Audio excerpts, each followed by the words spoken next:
Okej.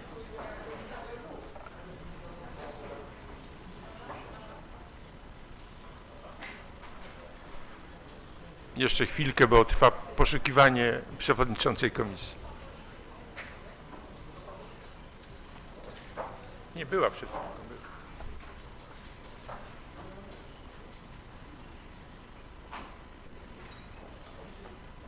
Ja wiem, ale jeszcze nie rozpocząłem.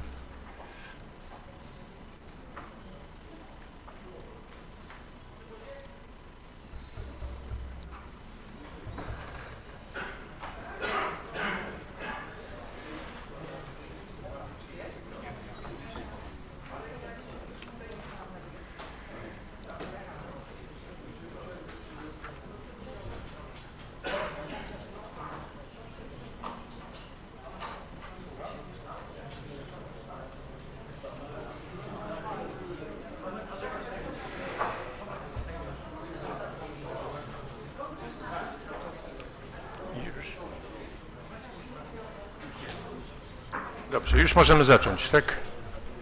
Bardzo proszę o zajęcie miejsc.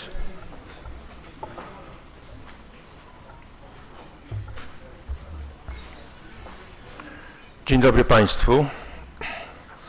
Na podstawie artykułu 20 ustęp 2c ustawy z dnia 8 marca 1990 roku o samorządzie gminnym w związku z postanowieniem nr 238 łamane na 2024 Komisarza Wyborczego w Lublinie z dnia 22 kwietnia 2024 roku w sprawie zwołania pierwszych sesji rad w celu złożenia ślubowania przez radnych, wójtów, burmistrzów, prezydentów miast wybranych w wyborach samorządowych przeprowadzonych w dniu 7 kwietnia 2024 roku otwieram pierwszą sesję Rady Miasta Lubartów 9. kadencji. Dziękuję serdecznie za powierzenie mi tak zaszczytnej funkcji. Powiem szczerze, że jestem trochę stremowany, bo choć jestem wieloletnim radnym, to po raz pierwszy otwieram sesję jako radny senior. Chciałbym Państwu zapewnić, że zrobię wszystko, żeby pierwsza sesja Rady Miasta przebiegła spokojnie, sprawnie i zgodnie z prawem. Informuję Państwa, że nasza sesja, nasze obrady są nagrywane za pomocą urządzeń rejestrujących obraz i dźwięk. Uczestnicząc w obradach wyrażacie Państwo zgodę na przetwarzanie i upublicznianie swoich danych osobowych w myśl artykułu 6 ustęp 1 litera A oraz artykułu 9 ustęp 2 litera C rozporządzenia Parlamentu Europejskiego i Rady Unii Europejskiej 2016 łamane na 679 z dnia 27 kwietnia 2016 roku w sprawie ochrony osób fizycznych w związku z przetwarzaniem danych osobowych w sprawie swobodnego przepływu takich danych oraz uchylenia dyrektywy 95 łamane na 46 Wspólnoty Europejskiej ogólne rozporządzenie o ochronie danych. Na podstawie listy obecności stwierdzam, że w sesji uczestniczy 21 osób, 21 radnych, co stanowi kworum uprawniające Radę Miasta do przeprowadzenia obrad i podejmowania uchwał. Witam serdecznie Państwa radnych 9. kadencji i zaproszonych gości. Witam Pana Krzysztofa Paśnika, burmistrza miasta Lubartów 8. oraz rozpoczynającej się 9. kadencji. Witam Panią Darię Jonaszko, przewodniczącą Miejskiej Komisji Wyborczej w Lubartowie. Witam Panią Lucynę Biskup, skarbnika miasta Lubartów. Witam Pana Tomasza Szołtka, sekretarza miasta Lubartów. Witam Państwa naczelników, kierowników i pracowników Urzędu Miasta Lubartów. Witam wszystkich przybyłych gości, mieszkańców oraz uczestniczących w obradach pierwszej sesji Rady Miasta Lubartów. Porządek pierwszej sesji został ustalony przez komisarza wyborczego w Lublinie i przedstawia się następująco. Punkt pierwszy otwarcie sesji, co o niniejszym czynię. Punkt drugi wręczenie radnym zaświadczeń o wyborze. Punkt trzeci złożenie ślubowania przez radnych według treści określonej w artykule 23a ustęp 1 ustawy o samorządzie gminnym. Punkt czwarty złożenie ślubowania przez burmistrza według treści określonej w artykule 29a ustęp 1 ustawy o samorządzie gminnym. I punkt 5. Przyjęcie ewentualnego porządku dalszych obrad. Przechodzimy do punktu 2. Wręczenie radnym zaświadczeń o wyborze.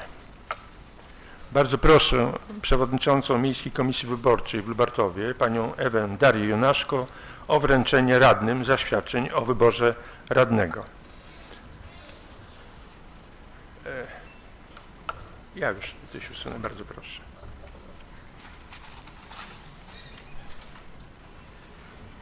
Nie wiem, kto bardziej stremowany, czy ja, czy nowi radni. Troszkę bliżej.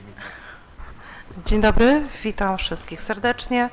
Najpierw chciałam pogratulować wyboru i życzyć owocnych obrad przez najbliższe 5 lat.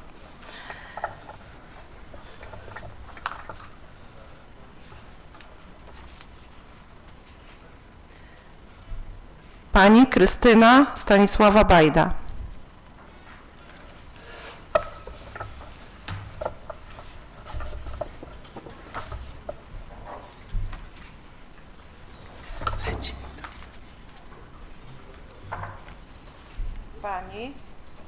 Pani Aleksandra Berger.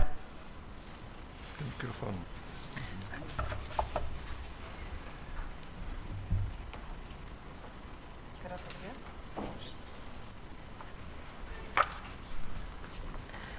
Pan Robert Szczepan Błaszczak.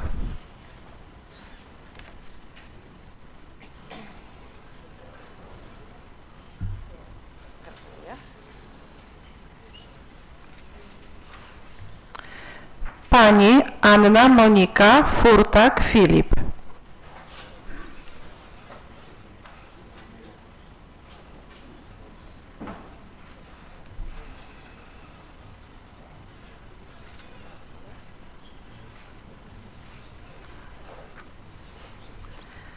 Pan Ryszard Krzysztof Gierach.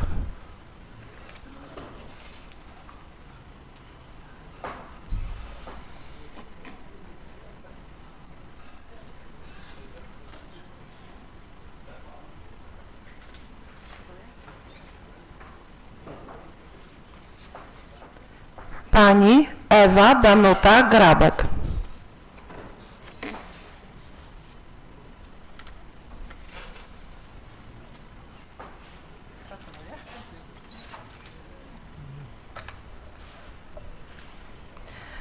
Pan Grzegorz Piotr Jaworski.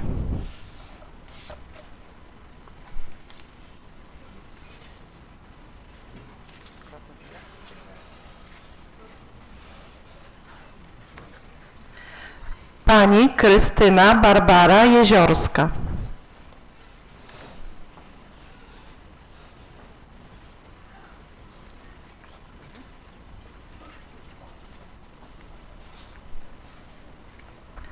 Pan Tomasz Krówczyński.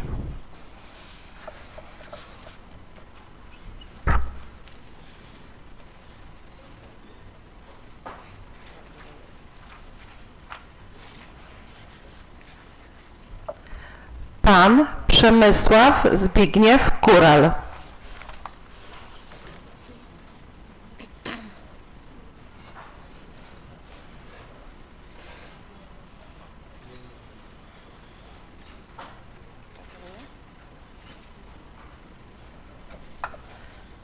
Pan Piotr Kusyk.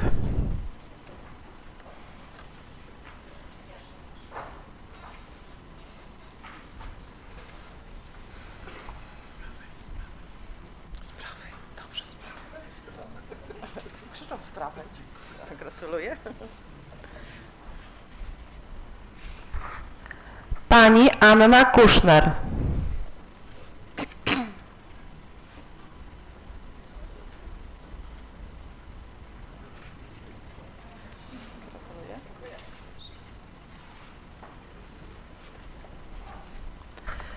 Pan Artur Paweł Kuśmierzak.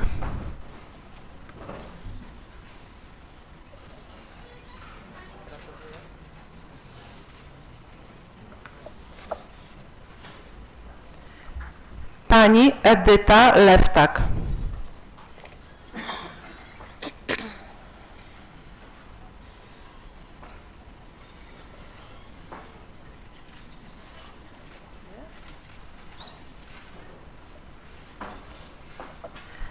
Pani Elżbieta Monika Mizio.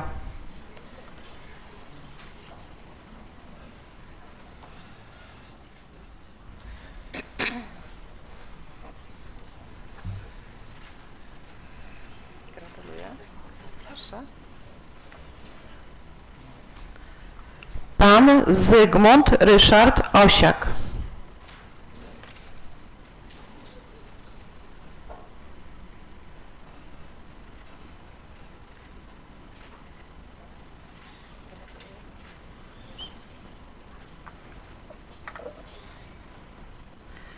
Pani Beata Pasikowska.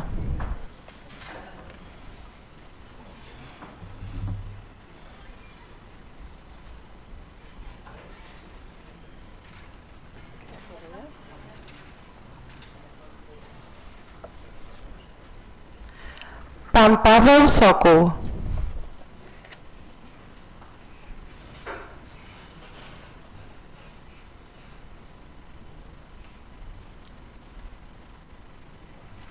Gratuluję.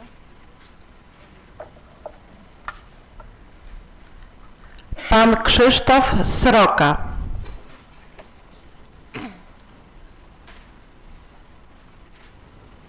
Gratuluję.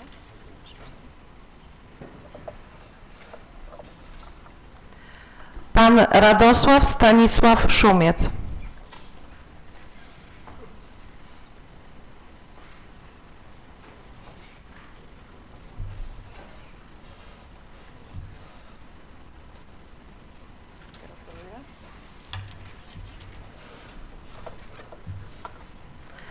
Pan Andrzej Wojciech Zieliński. Krzyczą z prawej. Gratuluję.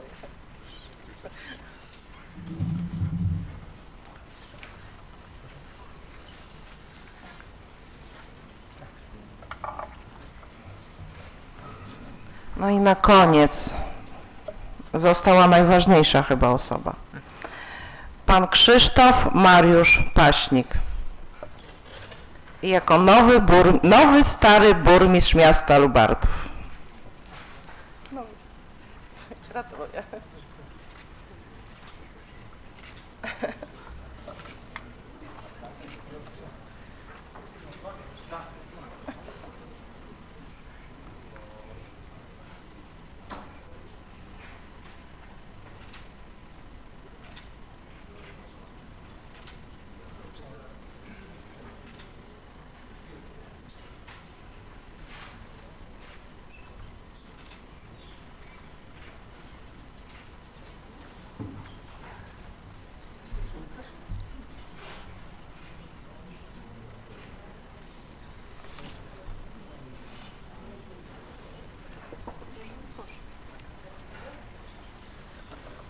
Bardzo dziękuję Pani Przewodniczącej Miejskiej Komisji Wyborczej o wręczenie zaświadczeń o wyborze. Przejdziemy teraz do punktu trzeciego. Złożenie ślubowania przez radnych według treści określonej w artykule 23a ustęp 1 ustawy o samorządzie gminnym. Treść roty ślubowania za chwileczkę Państwu zostanie odczytana. Następnie radni wywołani przeze mnie w kolejności alfabetycznej powstaną, podejdą tutaj do mikrofonu i złożą ślubowanie, wypowiadając słowo ślubuję lub zwrot ślubuję, tak mi dopomóż Bóg. Jeśli nie ma uwag co do proponowanej formuły, to odczytam za chwileczkę rotę ślubowania. Ponieważ w wersji elektronicznej chcemy, żeby wszystko zostało utrwalone, dlatego troszeczkę nam się przedłuży, ale Państwa poproszę o to, żeby podchodzić tutaj do mikrofonu. Bardzo Państwa proszę o powstanie.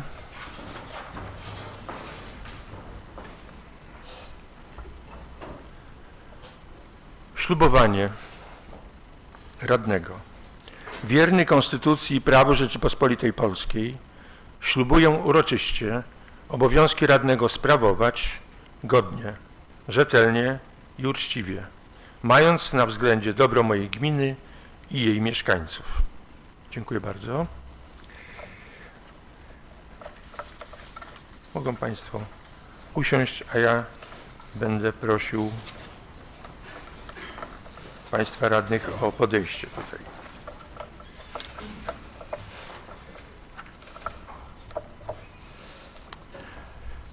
Pani Krystyna Bajda. Zapraszam.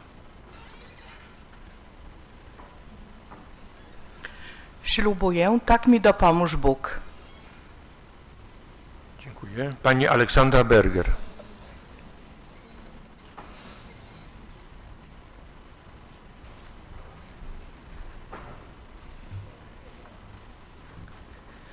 Ślubuję, tak mi dopomóż Bóg. Dziękuję. Pan Robert Błaszczak.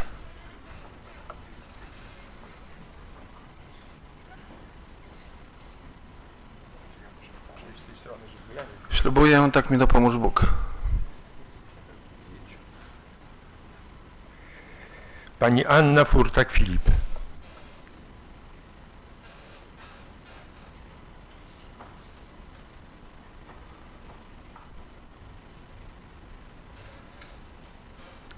Ślubuję, tak mi dopomóż Bóg.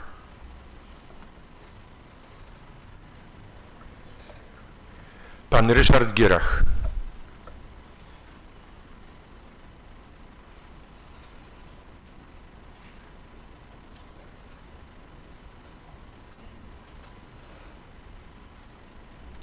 Ślubuję. Pani Ewa Grabek.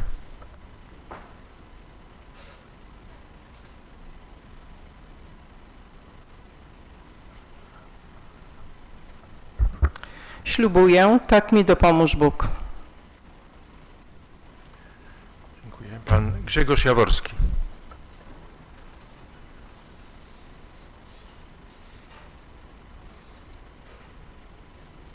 Ślubuję, tak mi dopomóż Bóg.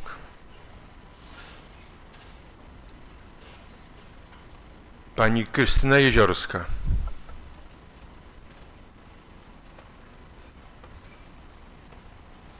Ślubuję, tak mi dopomóż Bóg. Pan Tomasz Krówczyński.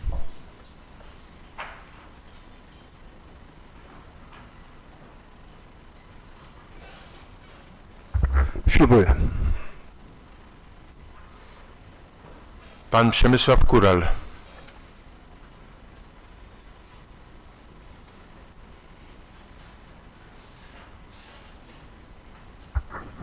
Ślubuję.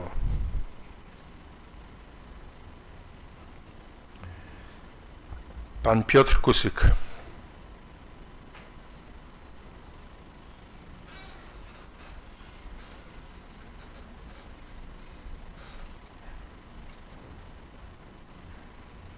Ślubuję, tak mi dopomóż Bóg. Pani Anna Kuszner.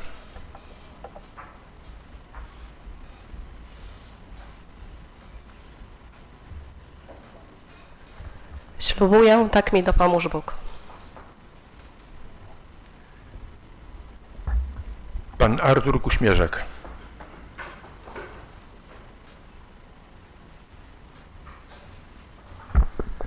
Ślubuję, tak mi dopomóż Bóg. Pani Edyta Lewtak.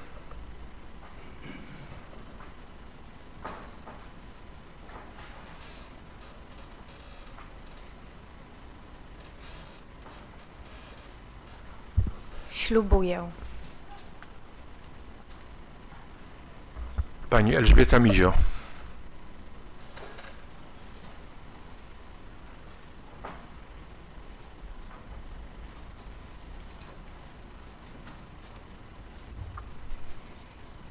Ślubuję, tak mi dopomóż Bóg.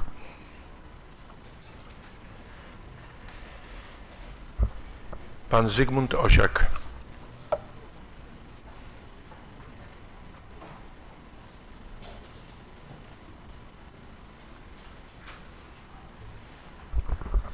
Ślubuję, tak mi dopomóż Bóg.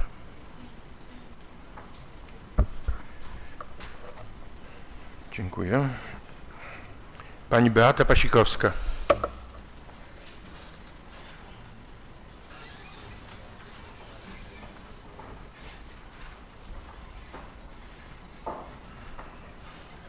Ślubuję, tak mi dopomóż Bóg. Pan Paweł Sokół.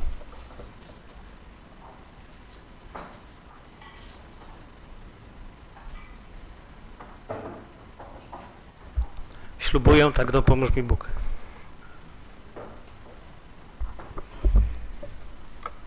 Pan Krzysztof Sroka.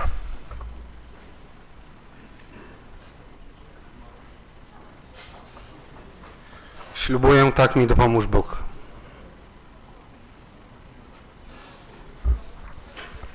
Pan Radosław Szumiec.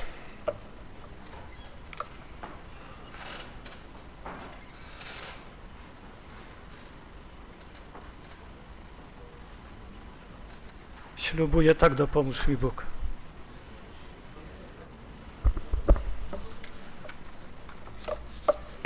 Andrzej Zieliński. Ślubuję, tak mi dopomóż Bóg.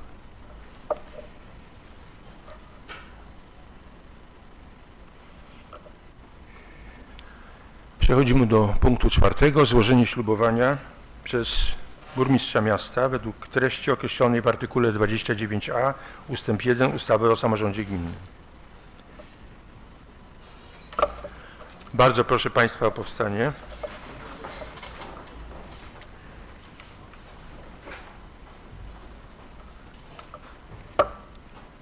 Bardzo proszę Pana Burmistrza o podejście tutaj złożenie ślubowania.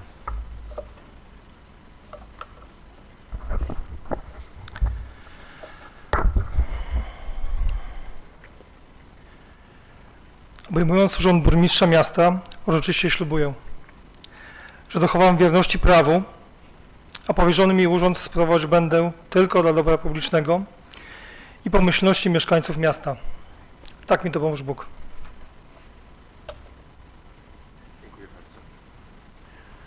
Dziękuję bardzo Państwu. Od tego momentu, od tej chwili jesteśmy pełnoprawnymi radnymi. Możemy zatem podejmować uchwały. Przechodzimy do punktu 5. Przyjęcie ewentualnego porządku dalszych obrad. Na podstawie paragrafu 26 statutu, ustęp 2 Statutu Miasta Lubartów stanowiącej załącznik do uchwały nr 15 łamane przez 125 łamane przez 2019 Rady Miasta Lubartów z dnia 23 grudnia 2019 roku wnioskuję do Wysokiej Rady o rozszerzenie porządku obrad dzisiejszej sesji o następujące punkty. Punkt 6. Rozpatrzenie projektów i podjęcie uchwał w sprawach a. Wyboru przewodniczącego Rady Miasta Lubartów, b. Wyboru wiceprzewodniczących Rady Miasta Lubartów, c. Wyznaczenia dodatkowych przedstawicieli gminy Miasto Lubartów w Zgromadzeniu Związku Komunalnego Gmin Ziemi Lubartowskiej. Punkt 7. Oświadczenie i komunikaty. I punkt 8. Zamknięcie obrad. Zgodnie z paragrafem 26 ustęp 4 i 5 statutu propozycje zmian porządku obrad mogą być zgłaszane w każdym czasie.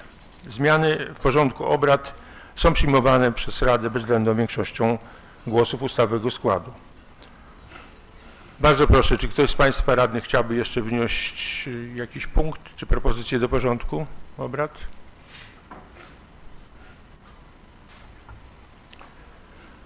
Jeśli nie widzę, to bardzo proszę Państwa o zalogowanie się, bo będziemy głosować elektronicznie na tabletach. Jeżeli Państwu z biura nie będzie przeszkadzało, ponieważ ja mam tam tablet, to ja będę głosował tutaj ręcznie, dobrze? A tam do protokołu proszę zaznaczyć, w jaki sposób będę głosował.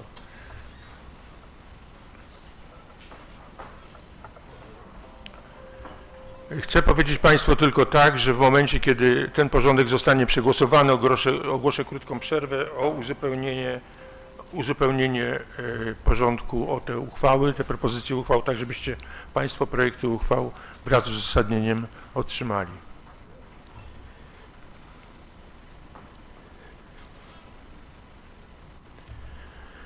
Czy wszyscy się zalogowali? Ja niestety nie mam podglądu. Bardzo proszę Biuro Rady, żeby mi informować, czy ktoś nie wziął udziału w głosowaniu. Kto z Państwa radnych jest za tym, ażeby rozszerzyć porządek obrad o propozycje zgłoszone przeze mnie w punkcie 6, 7 i 8? Bardzo proszę, A, przepraszam, no tak, oczywiście. Bardzo proszę o naciśnięcie kworum, sprawdzenie, czy wszyscy się zalogowali. Przepraszam. Nie mam podglądu, dlatego tak.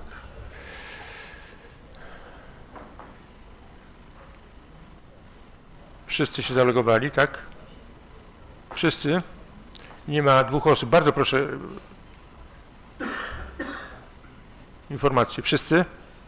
Tak, o potwierdzenie. Dziękuję bardzo. Kto z Państwa radnych jest za rozpatrzeniem propozycji zmian w porządku obrad i rozszerzenie porządku o punkt 6, 7 i 8 w brzmieniu przed kilkoma minutami odczytanym? Proszę nacisnąć przycisk zielony, tak? Kto jest przeciw? Różowy. Kto się wstrzymał? Ja głosuję za.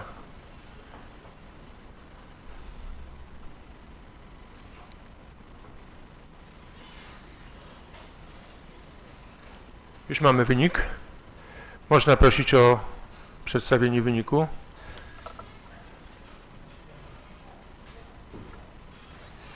Stwierdzam, że wszyscy radni, a więc 21 osób głosowało za.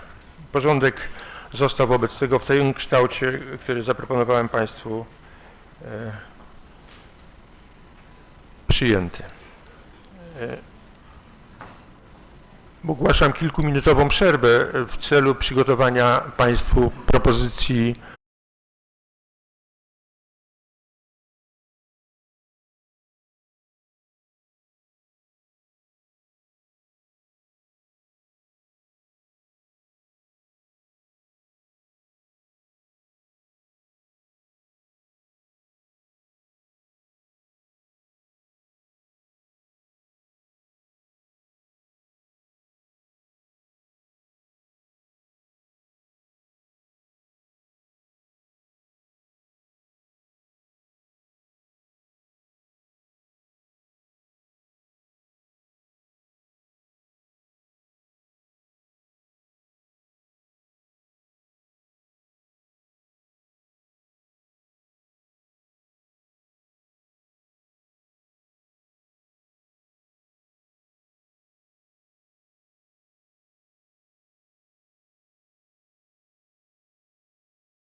Szanowni Państwo, przechodzimy do realizacji porządku, do rozpatrzenia i podjęcia uchwał w sprawach i w podpunkcie A wyboru przewodniczącego Rady Miasta Lubartów.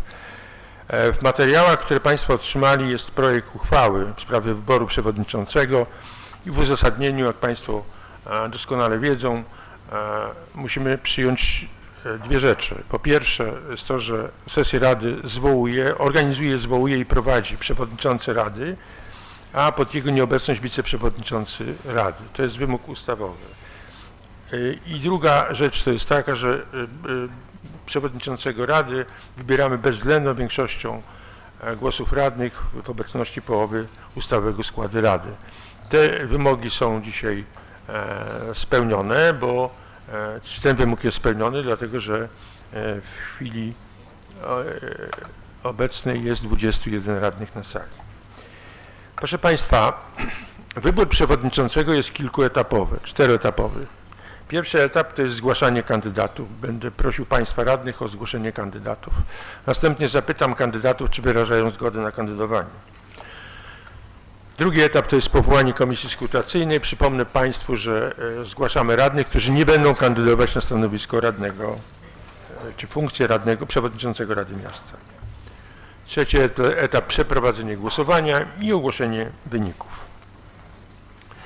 Przechodzimy zatem do etapu pierwszego, zgłaszanie kandydatów. Bardzo proszę Państwa o zgłaszanie kandydatów. Ewentualnie można uzupełnić sylwetkę również uzasadnieniem. Będę później prosił kandydatów o wyrażenie zgody. Było. Tak. Tak. Pan Przemysław Kural pytał, czy była głosowana zmiana. Była 21 osób. Bezwzględną większością głosów chyba, tak? Dobrze, teraz proszę Państwa, bardzo proszę o zgłaszanie kandydatów na przewodniczącego Rady Miasta. Proszę bardzo, pan Przemysław, pan Radosław Szymyc, przepraszam.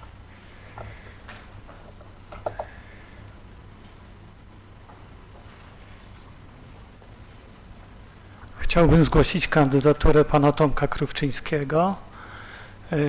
Uważam, właściwie klub nas uważa, że posiada już w tej chwili duże doświadczenie i uważam, że będzie bardzo dobrym przewodniczącym dla wszystkich radnych, bez względu czy to jest opozycja, czy koalicja. Dziękuję bardzo. Dziękuję bardzo. Czy pan radny Tomasz Krówczyński wyraża zgodę? Tak. Dziękuję. Proszę bardzo, czy jeszcze ktoś z Państwa radnych chciałby zgłosić kandydaturę?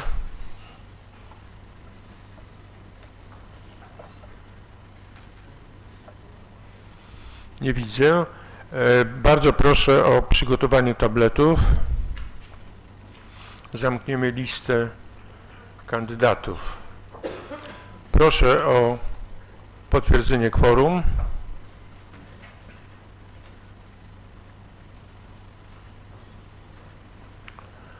Jeśli już kto z Państwa radnych jest za zamknięciem listy kandydatów, proszę wcisnąć tak, zielony przycisk, kto nie, nie, kto się wstrzymał, wstrzymał.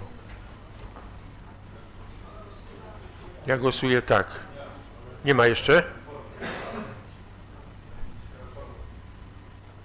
A, dobrze, proszę bardzo, bo ja nie mam podglądu, przepraszam.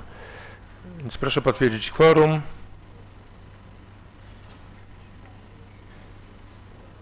I głosujemy za zamknięciem lub przeciw zamknięciu listy kandydatów.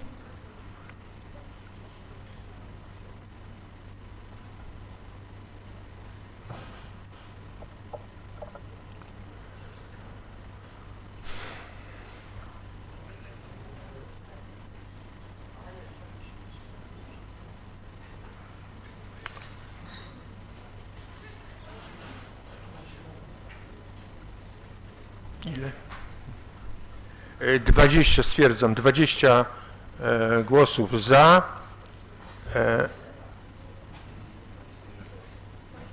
przepraszam, jeden głos wstrzymujący się, nie ma głosu, tak?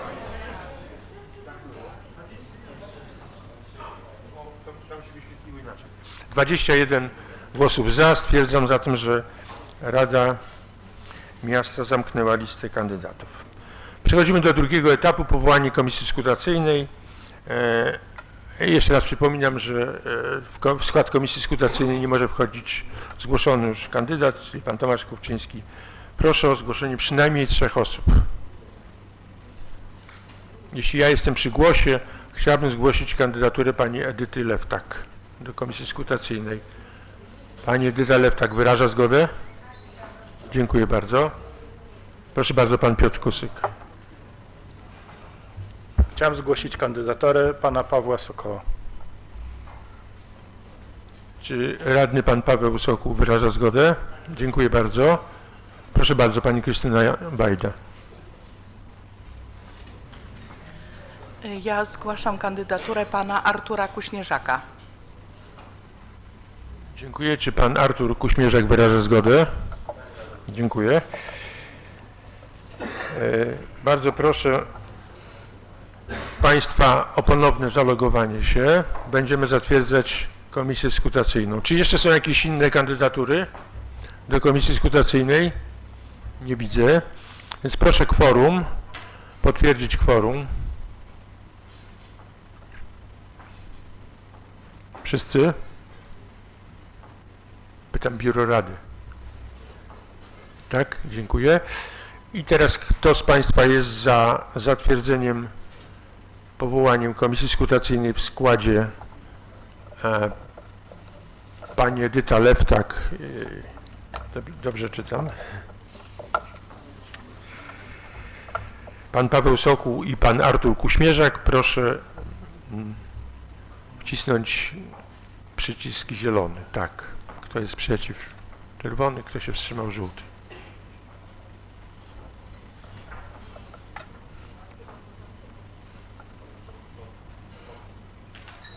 Tak, tak, ja jestem za, oczywiście.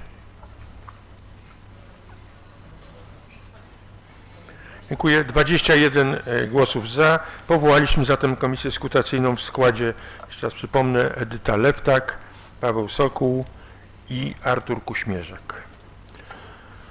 Ogłaszam kilkuminutową przerwę potrzebną na to, żeby komisja ukonstytuowała się i przygotowała karty do głosowania. Przypomnę państwu, że głosowanie odbywa się w sposób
o przedstawienie składu komisji i funkcji, jakie pełnią radni w tej komisji oraz zapoznanie nas z zasadami i sposobem głosowania. Przypominam, że głosujemy na przewodniczącego Rady Miasta. Proszę bardzo. Protokół z ukonstytuowania się Komisji Skrutacyjnej. Wybrana na pierwszej sesji Rady Miasta Lubartów w dniu 7 maja 2024 roku Komisja Skrutacyjna w składzie: Edyta Lewtak, Paweł Sokół, Artur Kuśmierzak. Do przeprowadzenia głosowania tajnego w sprawie wyboru przewodniczącego Rady Miasta Lubartów ukonstytuowała się następująco: przewodnicząca komisji Edyta Lewtak, członek komisji Paweł Sokół, członek komisji Artur Kuśmierzak. Zasady głosowania w sprawie wyboru przewodniczącego Rady Miasta Lubartów na pierwszej sesji Rady w dniu 7 maja 2024 roku. Zgodnie z artykułem 19 ustępu 1 ustawy z dnia 8 marca 1990 roku o samorządzie gminnym Rada Miasta dokonuje wyboru przewodniczącego Rady w głosowaniu tajnym bezwzględną większością głosów w obecności co najmniej połowy ustawowego składu Rady. W celu przeprowadzenia głosowania w sprawie wyboru przewodniczącego Rady Miasta Rada powołuje komisję skrutacyjną, która przygotowuje karty do głosowania, przeprowadza głosowanie i dokonuje obliczania wyników głosowania. Sposób przeprowadzenia głosowania. Wyczytani według listy obecności radni otrzymują od komisji skrutacyjnej kartę do głosowania. Radny z kartą do głosowania udaje się w miejsce odosobienia umożliwiające mu tajne dokonanie skreślenia na karcie do głosowania. Po wypełnieniu karty do głosowania radny wrzuca kartę do urny. Po zakończeniu głosowania komisja skrutacyjna wraz z urną udaje się do oddzielnego pomieszczenia celem przeliczenia głosów. Po przeliczeniu głosów i sporządzeniu protokołu komisja skrutacyjna ogłasza wyniki w sprawie wyboru przewodniczącego Rady Miasta. Karty do głosowania sporządzone według jednolitej formy w brzmieniu: karta do głosowania w sprawie wyboru przewodniczącego Rady Miasta Lubartów na pierwszej sesji Rady Miasta Lubartów w dniu 7 maja 2024 roku. W związku ze zgłoszeniem jednego kandydata na karcie do głosowania zamieszcza się jego imię i nazwisko wraz z pytaniem: czy jesteś za wyborem radnego Tomasza Krówczyńskiego na przewodniczącego Rady Miasta Lubartów? Pod pytaniem umieszcza się 3 jednakowe kratki.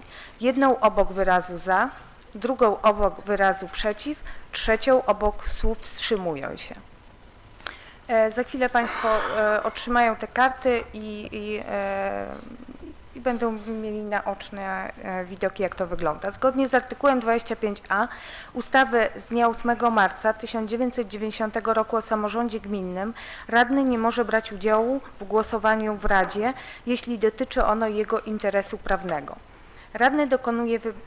Radny dokonuje wyboru poprzez postawienie znaku X, 2 linie przecinające się w obrębie jednej kratki, w kratce obok wyrazu za, opowiadając się w ten sposób za wyborem radnego na przewodniczącego Rady.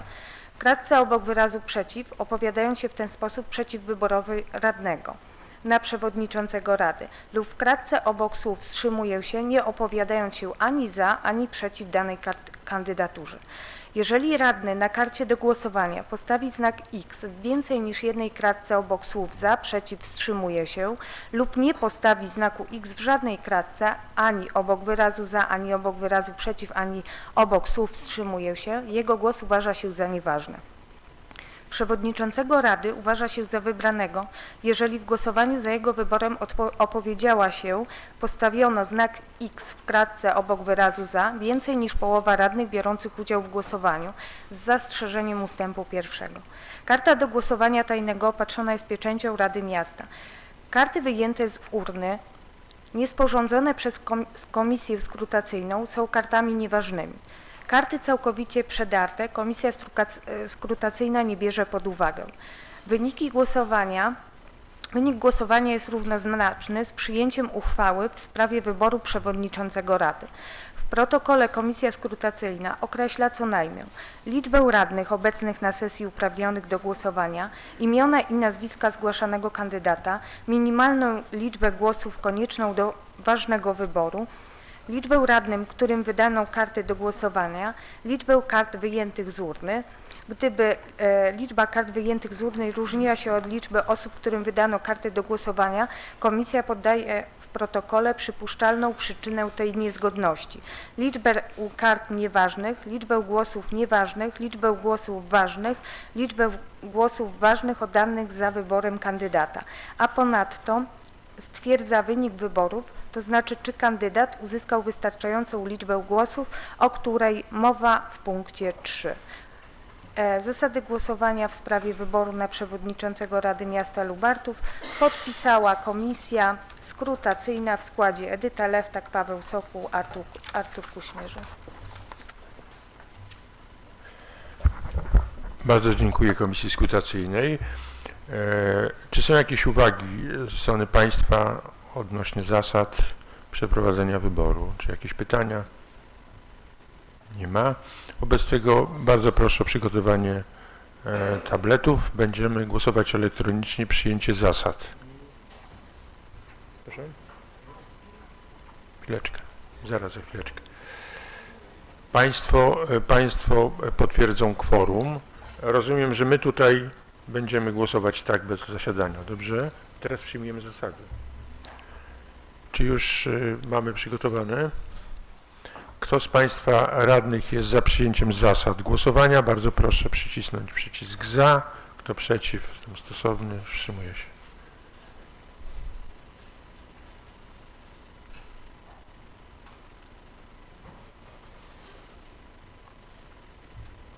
Już mamy wynik. 21 głosów, a więc jednogłośnie. I teraz oddaję głos Komisji Skrutacyjnej. Bardzo proszę o przystąpienie do głosowania. Przystępujemy do głosowania. Będziemy głosować pojedynczo tutaj za ścianką i będę pojedynczo wyczytywał poszczególnych radnych. Bajda Krystyna.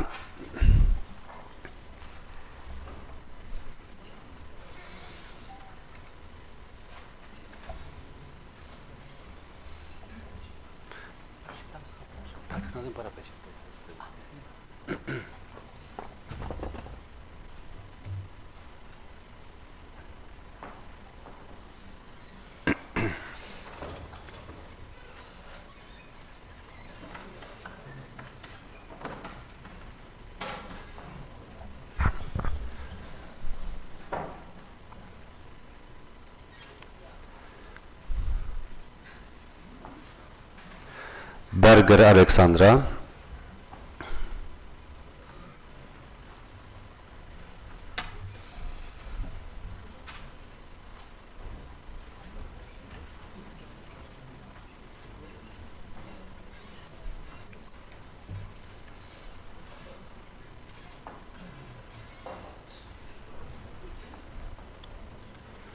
Błaszczak Robert.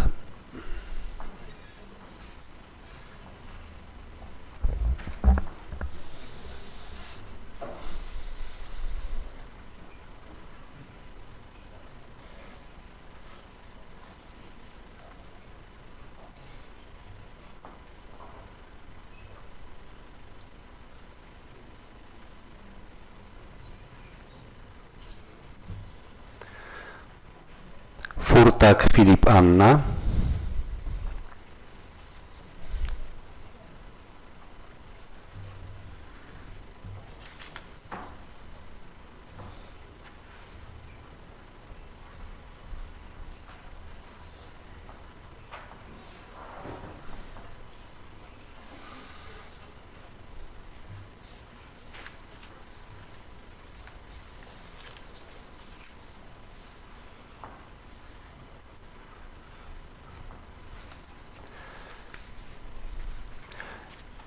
Gierach Ryszard.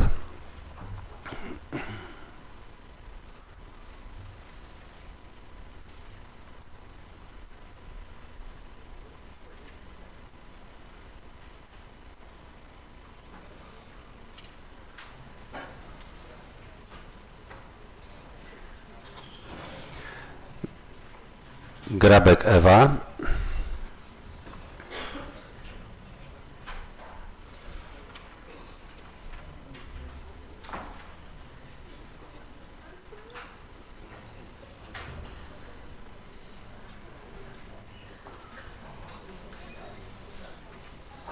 Jaworski Grzegorz.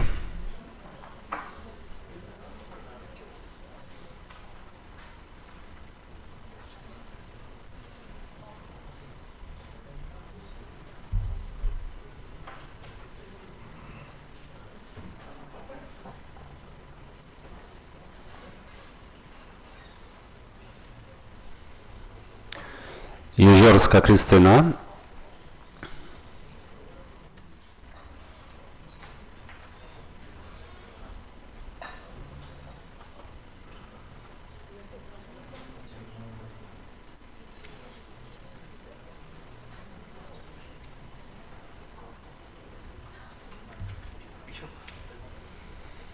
Krówczyński Tomasz.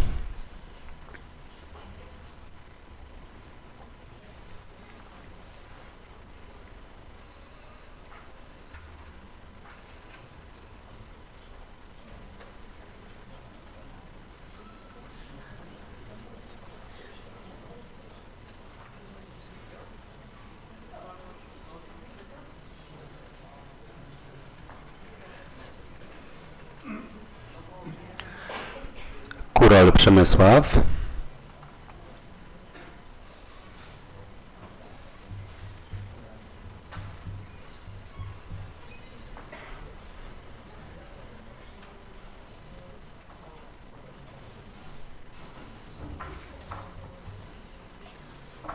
Kusyk Piotr.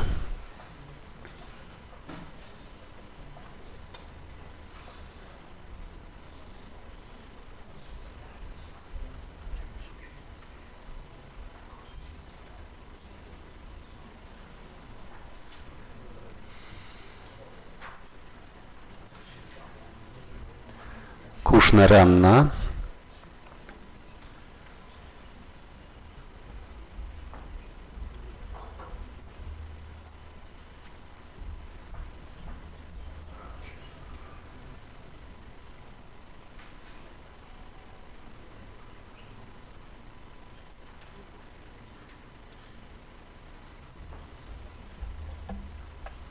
Kuśmierzak Artur.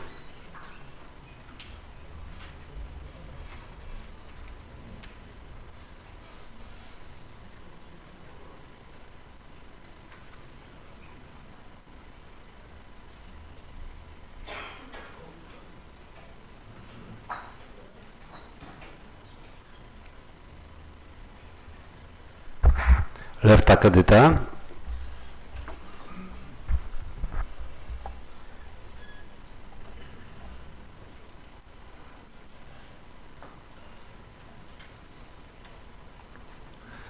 Mizio Elżbieta.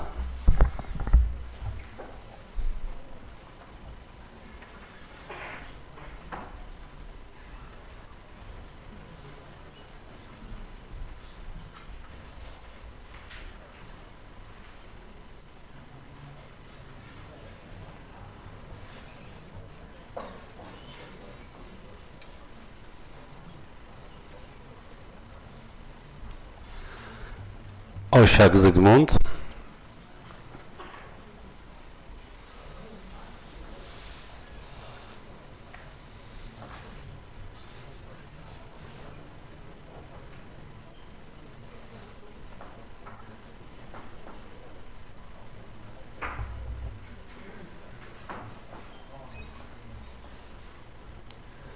Pasikowska Beata.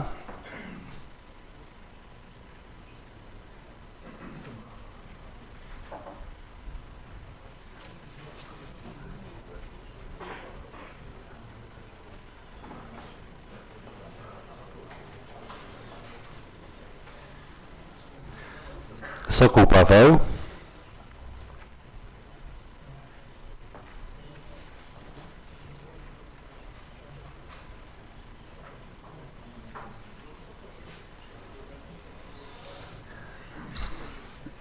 Sroka Krzysztof.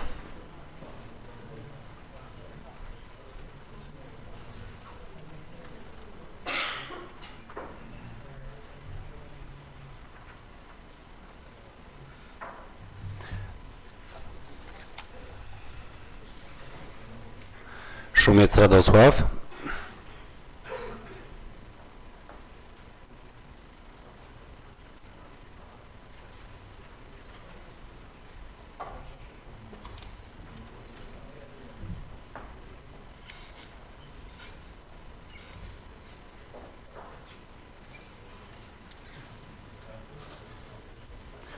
i Zieliński Andrzej.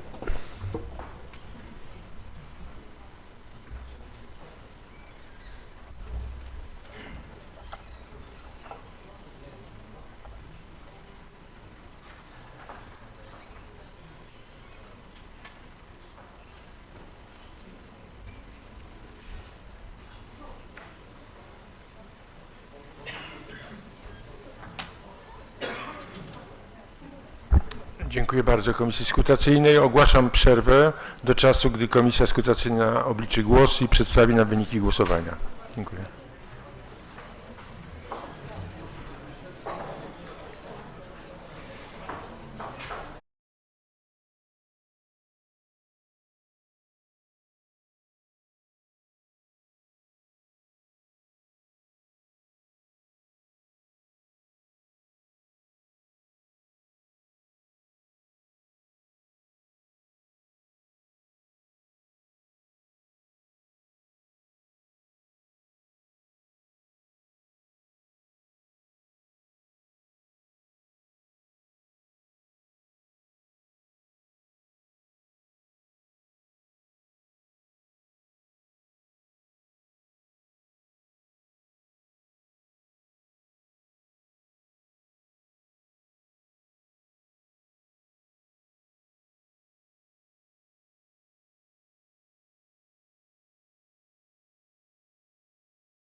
wyboru przewodniczącego Rady Miasta. Protokół z ustalenia wyników głosowania w sprawie wyboru przewodniczącego Rady Miasta Lubartów sporządzonego na pierwszej sesji Rady w dniu 7 maja 2024 roku. Powołana przez Radę Miasta Lubartów Komisja Skrutacyjna ukonstytuowana w składzie Edyta Lewtak, przewodnicząca Komisji Skrutacyjnej, Paweł Sokół, członek Komisji Skrutacyjnej, Artur Kuśmierzak, członek Komisji Skrutacyjnych, po wyjęciu kart z urny i ich przeliczeniu stwierdza, co następuje. Liczba radnych Rady Miasta Lubartów obecnych na sesji uprawnionych do głosowania 21. Na przewodniczącego Rady Miasta Lubartów zgłoszono kandydaturę radnego Tomasza Krowczyńskiego. Minimalna liczba głosów do dokonania wyboru przewodniczącego Rady wynosi 11. Liczba radnych, którym wydano karty do głosowania 21. Liczba kart wyjętych z urny 21. Liczba kart nieważnych 0. Liczba kart głosów nieważnych 0. Liczba głosów ważnych 21. Liczba głosów ważnie oddanych za wyborem radnego Tomasza Krówczyńskiego na przewodniczącego Rady 13. Liczba głosów ważnie oddanych przeciw wyborowi radnego Tomasza Krówczyńskiego na przewodniczącego Rady 8. Liczba głosów wstrzymujących się 0. Wobec powyższego Komisja Skrutacyjna stwierdza, że radny Tomasz Krówczyński uzyskał minimalną liczbę głosów określoną w punkcie 3 i w związku z tym został wybrany na przewodniczącego Rady Miasta Lubartów. Na tym protokół zakończono i podpisano. Dziękuję.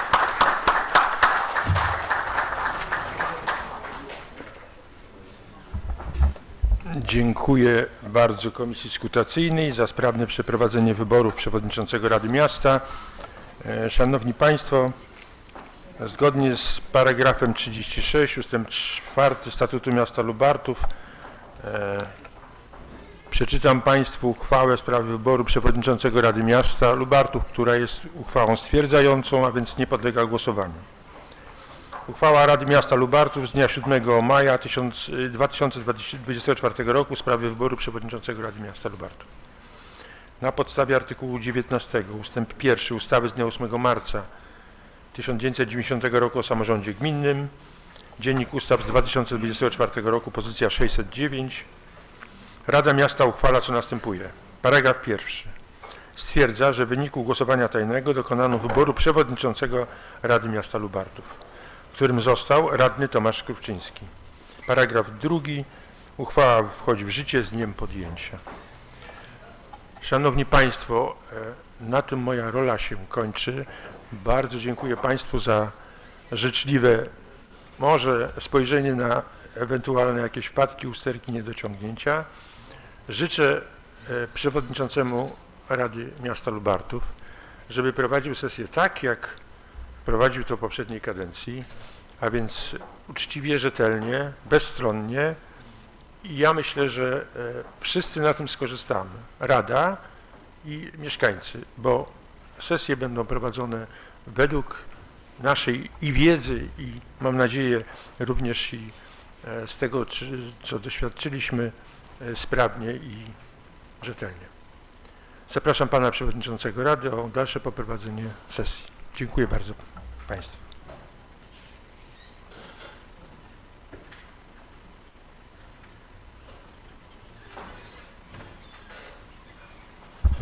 Szanowni Państwo, zanim zasiądę za stołem, chciałem podziękować za wszystkie głosy. Głosy przeciw mojemu wyborowi mnie na tę funkcję odbieram jako świadectwo tego, że jest jeszcze wiele do zrobienia. Wszystkim zaś Państwu mogę tu obiecać, że dołożę wszelkich starań, żebyśmy mogli spokojnie, merytorycznie dyskutować kwestie, problemy związane z działalnością, z działaniem naszego miasta do pożytku mieszkańców, bo oni są tutaj podmiotem, to im służymy i oni od nas oczekują takiego właśnie obradowania. Jeszcze raz wszystkim Państwu bardzo dziękuję i pozwólcie, że ogłoszę na początek 5 minut przerwy, żeby przenieść moje zabawki tutaj na stół. Za 5 minut się spotykamy. Dziękuję.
Chyba możemy, tak? Dobrze. Witam Państwa po przerwie. Dziękuję za cierpliwość. Proszę Państwa, przechodzimy do podpunktu B, punktu 6. To jest wybór wiceprzewodniczących Rady Miasta Lubartów. Wyboru dokonamy też w kilku krokach. Też będzie to wybór w głosowaniu tajnym. Z tym, że wcześniej proponuję Państwu, dlatego że ustawa o samorządzie gminnym reguluje kwestię liczby wiceprzewodniczących, rady. Moja propozycja jest taka, abyśmy wybrali 2 wiceprzewodniczących. Albo 2. O, już mówię awansem, 2. Ułatwić sytuację. 2, 2. 2 osoby. 2 osoby. Taka jest moja propozycja, z tym, że to musimy przegłosować elektronicznie, więc podaję ten wniosek pod głosowanie. Chyba że Państwo macie jakieś inne opinie na ten temat. Myślę, że głosowanie to nam wyjaśni.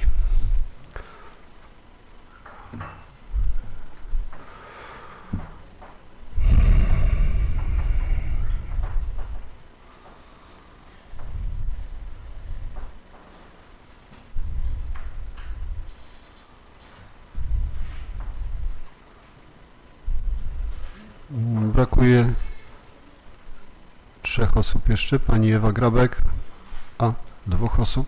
Pan Sroka Krzysztof. Dziękuję. Proszę Państwa, kto jest za przyjęciem liczby 2 wiceprzewodniczących? Wciska guzik zielony. Kto jest przeciw? Czerwony. Kto się wstrzymuje? Żółty. Proszę bardzo.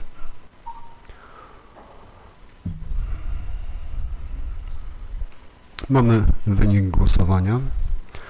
Propozycja została przyjęta 13 głosami za, przy 8 głosach sprzeciwu. Dziękuję bardzo. Zatem proszę o zgłaszanie kandydatur na wiceprzewodniczących. Pan Andrzej Zieliński. Zapraszam, panie Andrzej.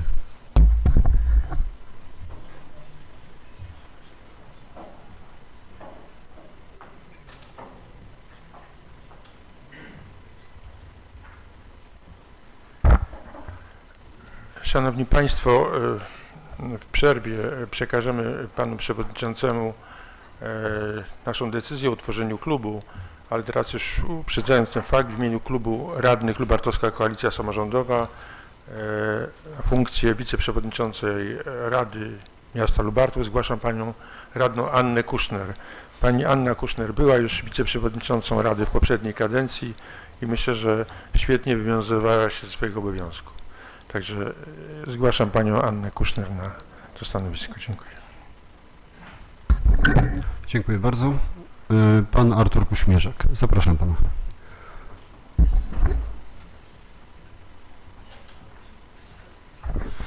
Szanowni Państwo, my również w przerwie przekażemy decyzję o utworzeniu klubu Wspólny Lubartów. W imieniu Wspólnego Lubartów na wiceprzewodniczącą chciałem zgłosić Krystynę Jeziorską. Krystyna Jeziorska jest bardzo aktywna, pracuje w oświacie, reprezentuje środowisko działkowców, jak również organizowała spotkania z kobietami. Uważamy, że będzie bardzo dobrą wiceprzewodniczącą. Dziękuję bardzo. Dziękuję bardzo. Ktoś z Państwa zgłasza inną kandydaturę jeszcze? Kolejną? Nie widzę.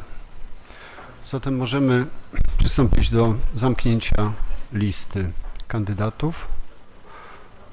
Padły 2 kandydatury, zostały podane 2 kandydatury, Anna Kuszner i Krystyna Jeziorska. A, prawda, najważniejsza sprawa. Pani Anna Kuszner, czy wyraża Pani zgodę? Dziękuję bardzo, Pani Krystyna Jeziorska. Pani Krystyno, wyraża Pani zgodę? Świetnie, doskonale. Aby Panie wyraziły zgodę, cieszę się z tego bardzo. Proszę o potwierdzenie kworum.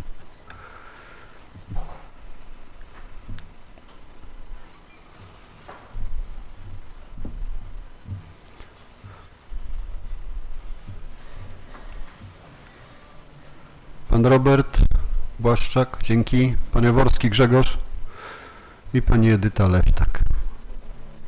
Dziękuję bardzo. Kto z Państwa jest za zamknięciem listy kandydatów do funkcji wiceprzewodniczącego? Wciska guzik zielony. Kto przeciw? Czerwony. Kto się wstrzymuje? Żółty. Dobrze, mamy wynik głosowania. Lista została zamknięta 19 głosami za, przy 2 głosach sprzeciwu. Dziękuję bardzo.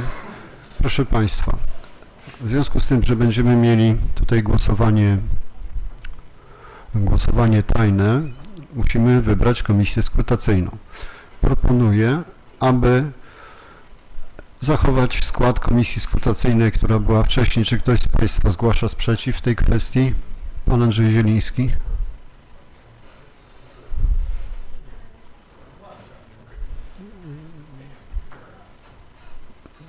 ktoś z Państwa zgłasza sprzeciw wobec tej propozycji? Nie widzę. To pozostaje mi tylko zapytać o zgody, żebym znowu nie zapomniał. Pan Artur Kośmierzak, wyraża Pan zgodę kontynuować pracę w komisji skrutacyjnej.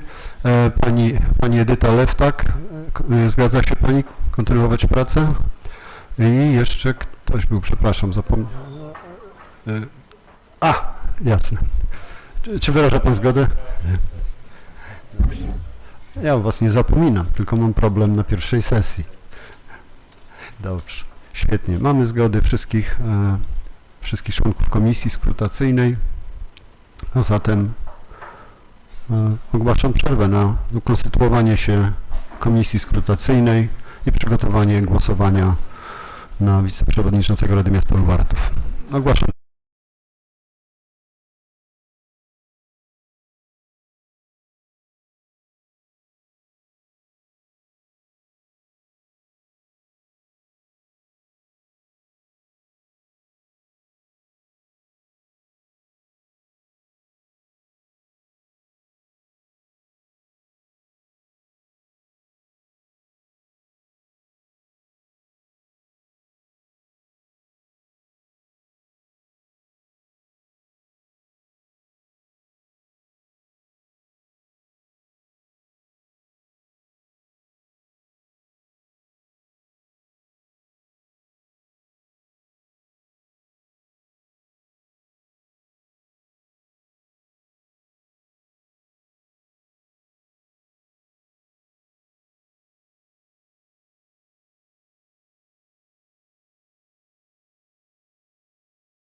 Witam Państwa po przerwie.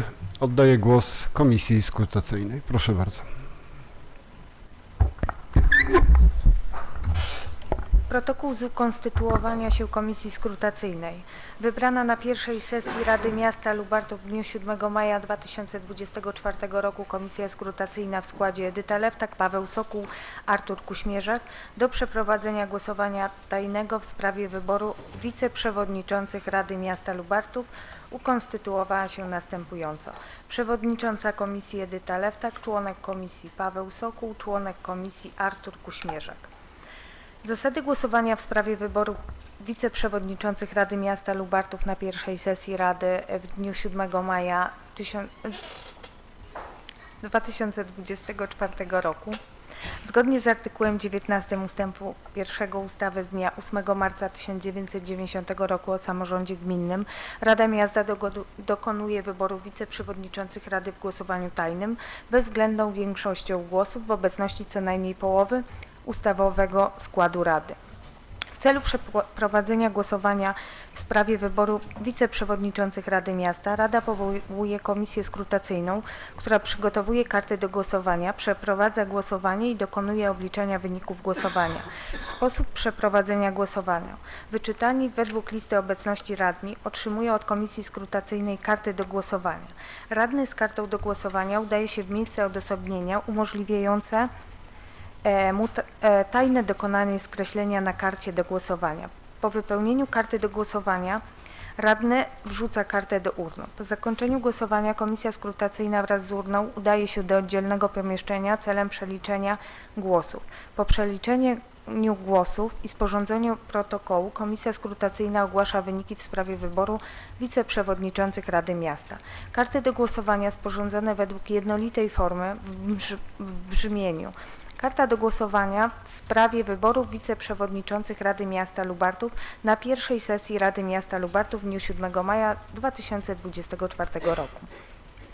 Na karcie do głosowania zamieszcza się w kolejności alfabetycznej nazwiska i imiona radnych zgłoszonych na kandydatów na wiceprzewodniczących Rady Miasta Lubartów.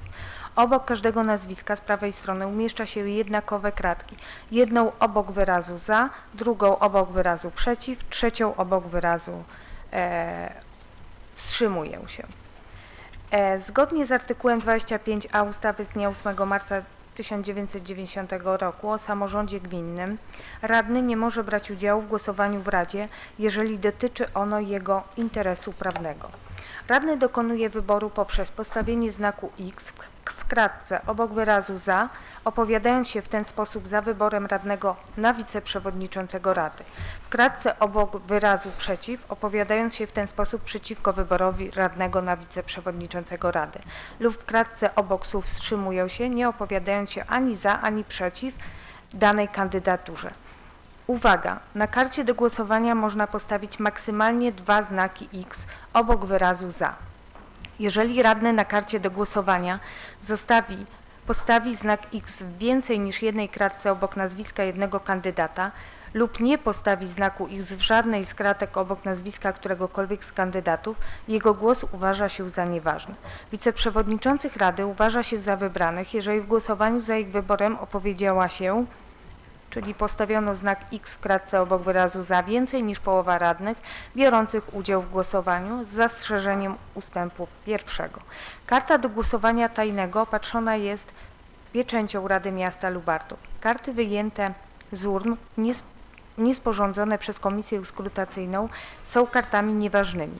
Kart całkowicie przedartych komisja skrutacyjna nie bierze pod uwagę. Wynik głosowania jest równoznaczny z przyjęciem uchwały w sprawie wyboru wiceprzewodniczącego Rady.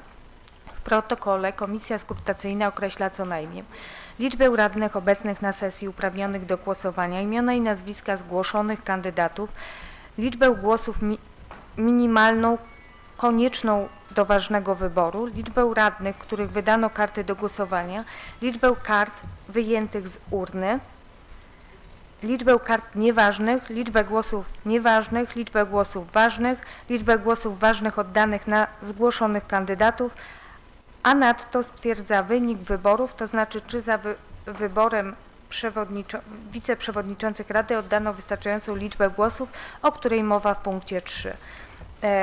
Podpisali członkowie komisji skrutacyjnej. Dziękuję.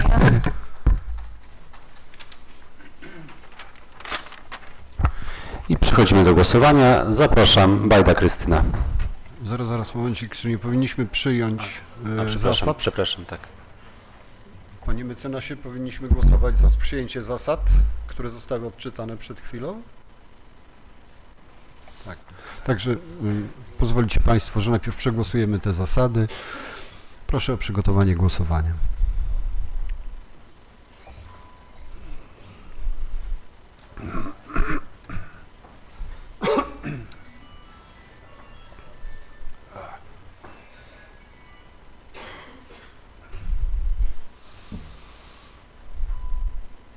Kto z Państwa jest za przyjęciem zasad i sposobu głosowania? Wciska guzik zielony. Kto przeciw? Czerwony. Kto się wstrzymuje? Żółty. Proszę bardzo.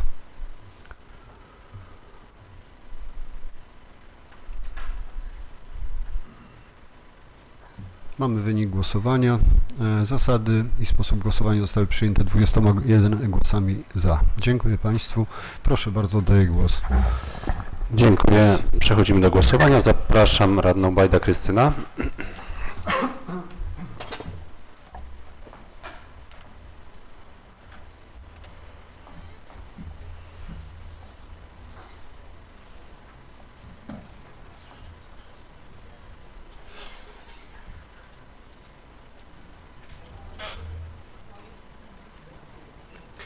Berger Aleksandra.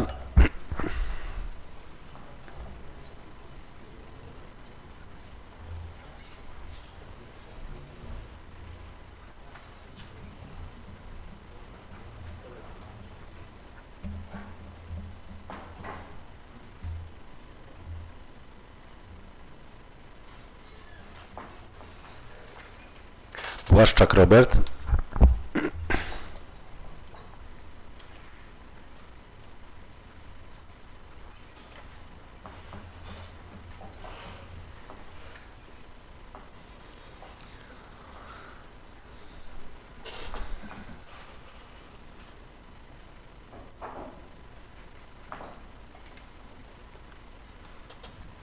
Furtak Filip Anna.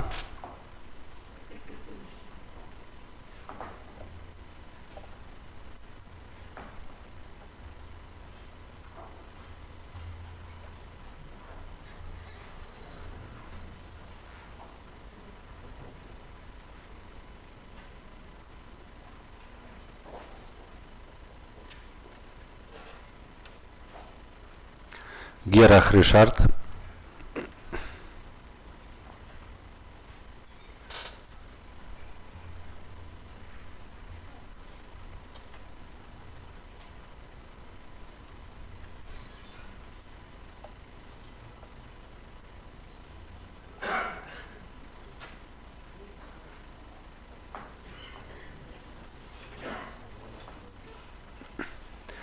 Grabek Ewa.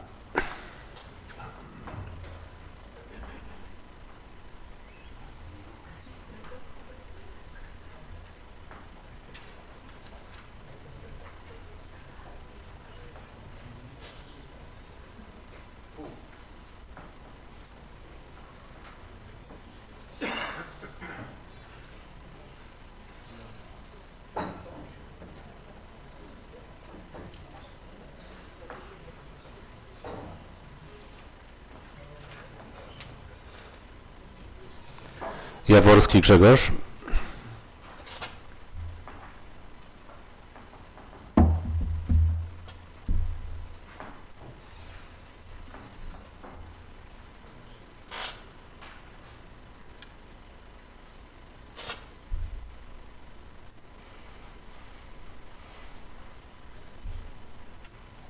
Jeziorska Krystyna.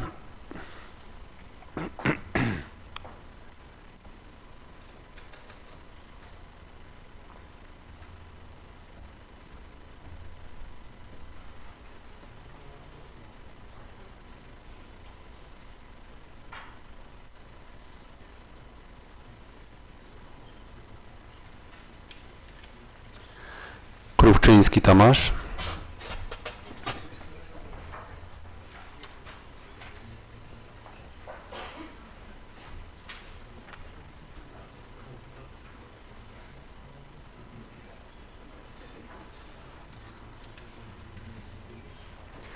Bural Przemysław.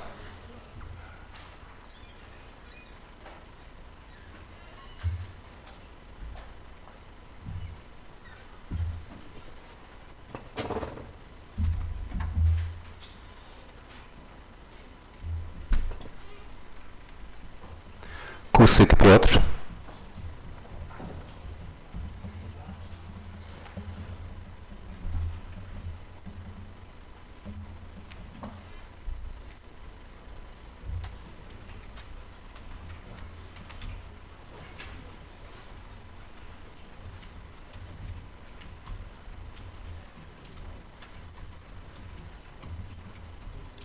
Kuszner Anna.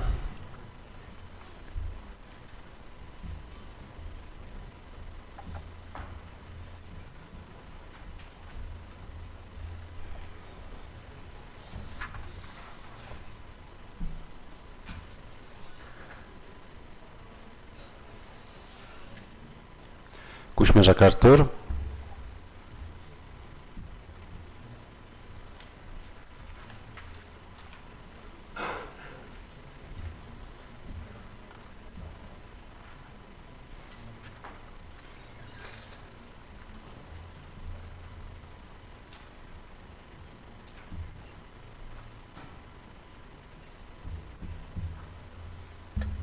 Lewtak Edyta.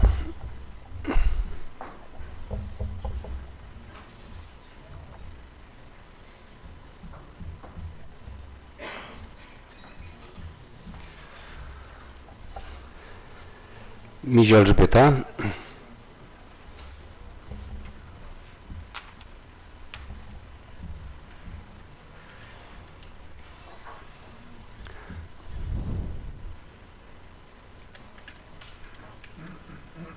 Osiak Zygmunt.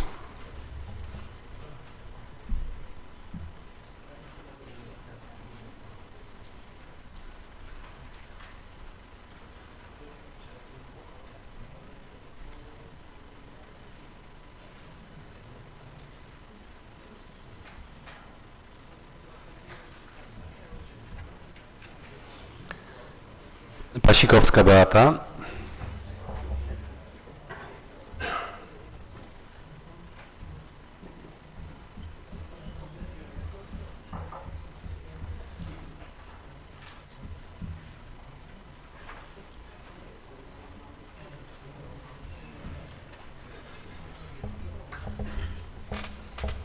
Sokół Paweł.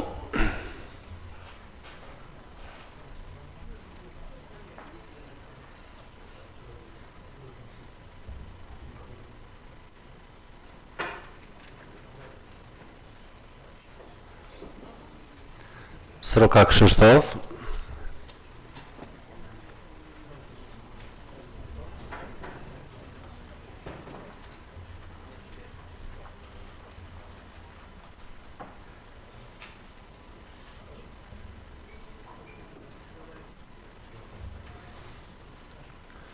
Szumiec Radosław.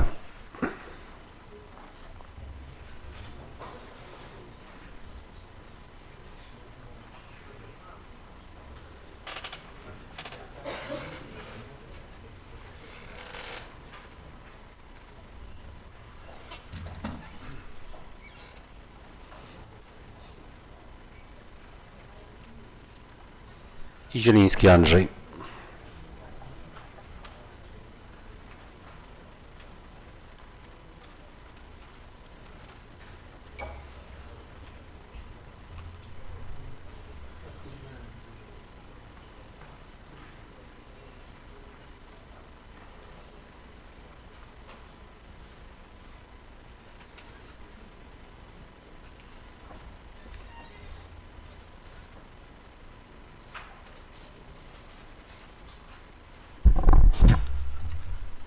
Rozumiem, że komisja potrzebuje teraz 15 minut. Wystarczy? 15 do 20, tak? Najwyżej skróci.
Państwa, po przerwie oddaję głos przewodniczącej Komisji Skrutacyjnej. Proszę bardzo. Protokół z ustalenia wyników głosowania w sprawie wyboru wiceprzewodniczących Rady Miasta Lubartów sporządzony na pierwszej sesji Rady w dniu 7 maja 2024 roku. Powołana przez Radę Miasta Lubartów Komisja Skrutacyjna konstytuowana w składzie Edyta Lewtak, przewodnicząca Komisji Skrutacyjnej, Paweł Sokół, członek komisji, Artur Kuśmierzak, członek komisji. Po wyjęciu kart z urny i ich przeliczeniu stwierdza, co następuje. Liczba radnych Rady Miasta Lubartów obecnych na sesji uprawnionych do głosowania 21. Na wiceprzewodniczących Rady Miasta Lubartów zgłoszono kandydatury Anny Kuszner, Krystyny Jeziorskiej. Minimalna liczba głosów do dokonania wyboru wiceprzewodniczących Rady Miasta Lubartów wynosi 11. Liczba radnych, którym wydano karty do głosowania 21. Liczba kart wyjętych z urny 21.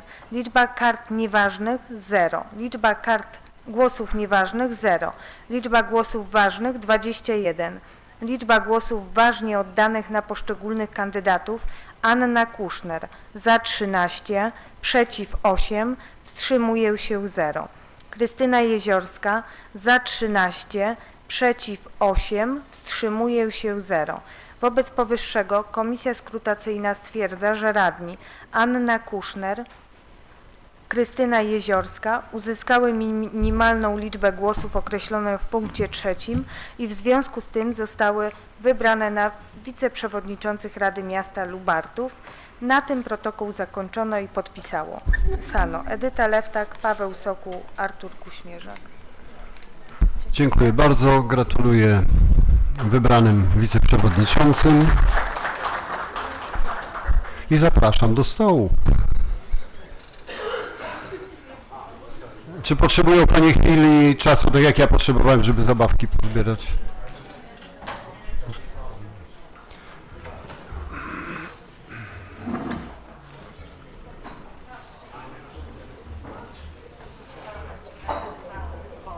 Słucham?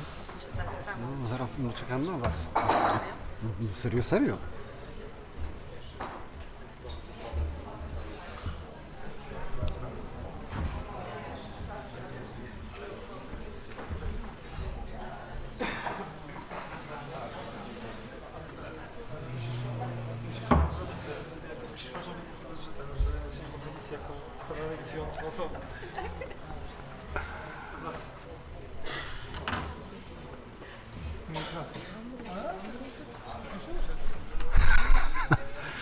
Dobrze.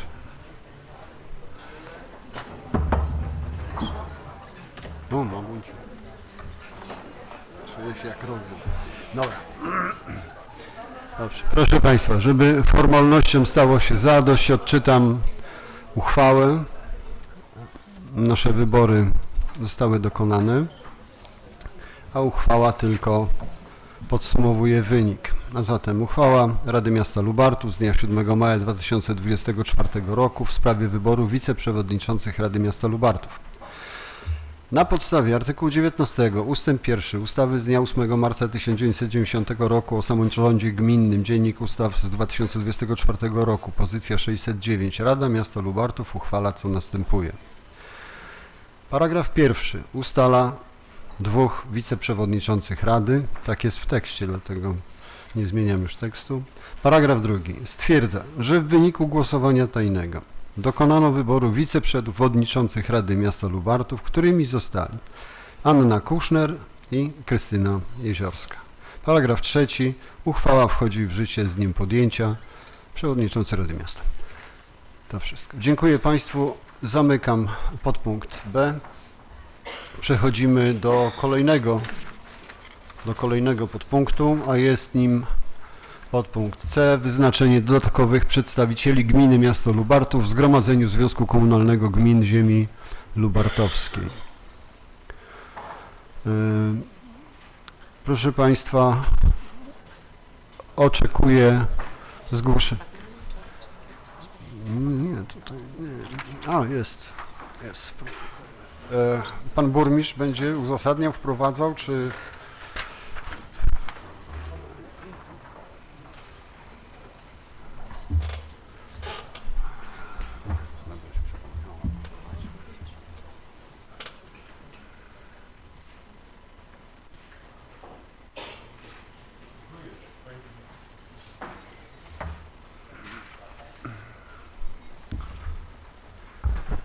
Panie Przewodniczący, Wysoka Rado, jak pewnie wiemy, wszyscy radni miasta Lubartów, również gminy Lubartów, także innych gmin powiatu lubartowskiego, zgłaszamy swoich członków do Związku Komunalnego Gmin Ziemi Lubartowskiej.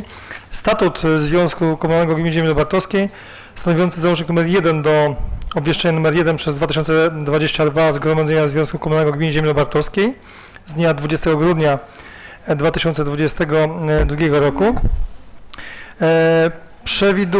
stanowi, że kadencja organów związku jest równa kadencji rad gmin, a przedstawiciele uczestników pełnią swoje funkcje w organach związku do czasu wyboru na ich miejsce innych osób.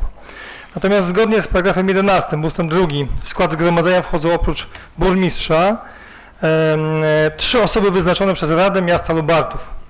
Z uwagi na fakt zakończenia kadencji Rady Miasta Lubartów 2018-2024 Rada Miasta Lubartów zobowiązana jest do wyznaczenia 3 osób jako dodatkowych przedstawicieli gminy miasta Lubartów obecnej kadencji w zgromadzeniu związku. Także bardzo proszę o wyznaczenie takich kandydatów. Dziękuję bardzo. Dziękuję bardzo. Dziękuję bardzo panie burmistrzu. Proszę państwa, tutaj no cóż, oczekuję na zgłoszenia kandydatów pan Piotr Kusyk. Zapraszam pana, panie Piotrze.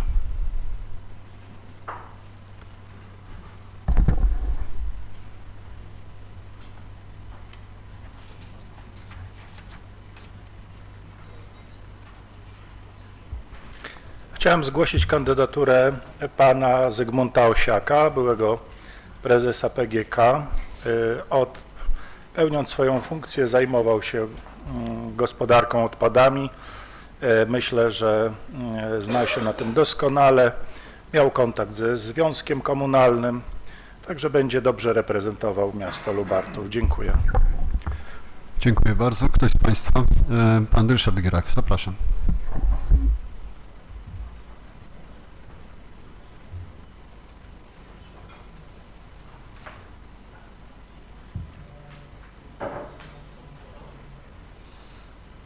Chciałem zgłosić zgłosić pana Andrzeja Zielińskiego właśnie jako naszego przedstawiciela, który już tam i pracował, zna doskonale tą tematykę. Myślę, że będzie bardzo godnie reprezentował Lubartów. Proszę bardzo, słuchamy kolejnych zgłoszeń. Proszę bardzo, pan Radosław Szumiec.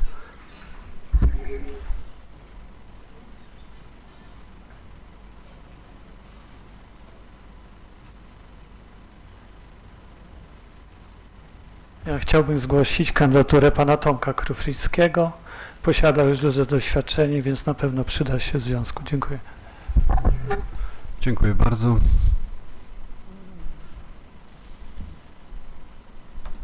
Nie widzę więcej zgłoszeń.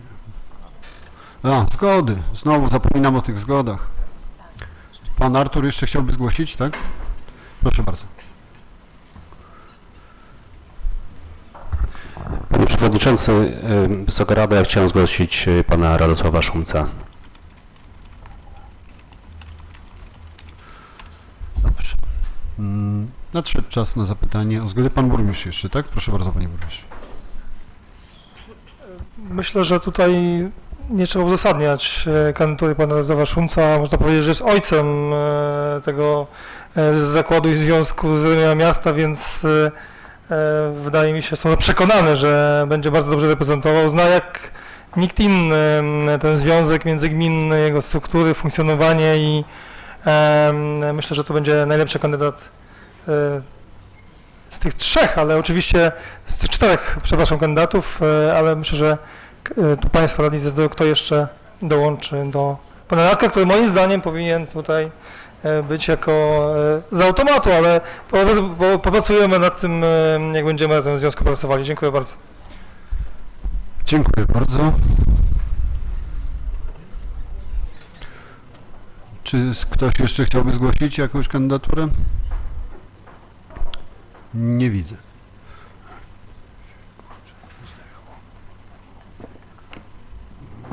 Problemy techniczne, sekundkę.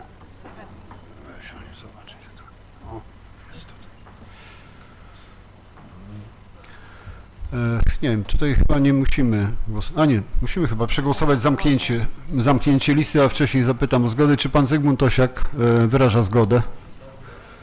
Dziękuję bardzo. Pan Zygmunt Osiak wyraził zgodę. Pan Andrzej Zieliński, czy pan wyraża zgodę? Pan Andrzej Zieliński wyraził zgodę. Ja również wyrażam zgodę. I pan Radosław Szumiec, czy pan wyraża zgodę? Pan Radosław Szumiec wyraża zgodę.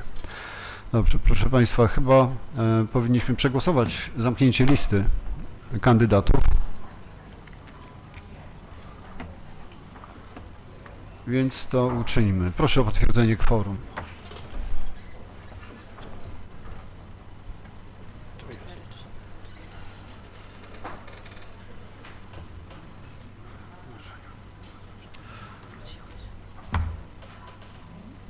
Kto z państwa jest za zamknięciem listy kandydatów? Wciska guzik zielony, kto jest przeciw, guzik czerwony, kto się wstrzymuje, guzik żółty.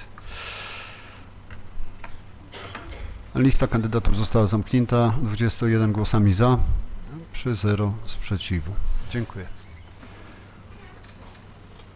W związku z tym, że mamy w projekcie uchwały 3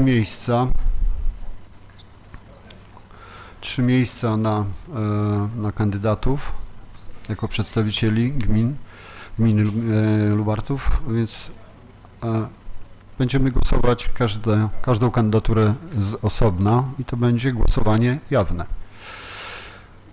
Więc proszę bardzo, przystąpmy do głosowania. Kto z państwa jest za tym, aby pan Zygmunt Osiak...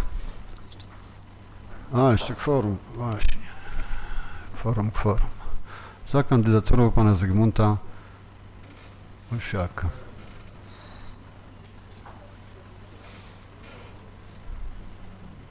Pan Radosław Szumiec, proszę o potwierdzenie kworum. O, jest.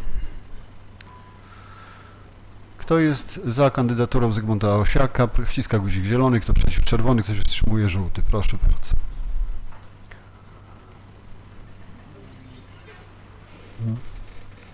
Mamy wynik 9 głosów za, 12 głosów przeciw.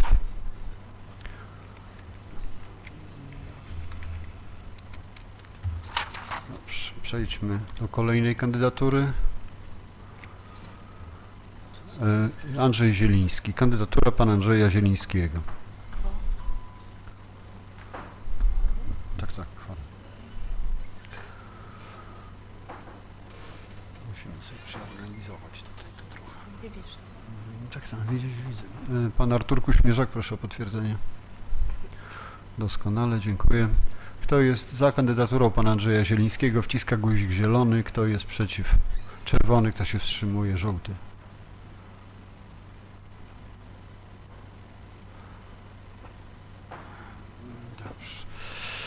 Kandydatura pana Andrzeja Zielińskiego przeszła 13 głosami za, przy 8 głosach sprzeciwu.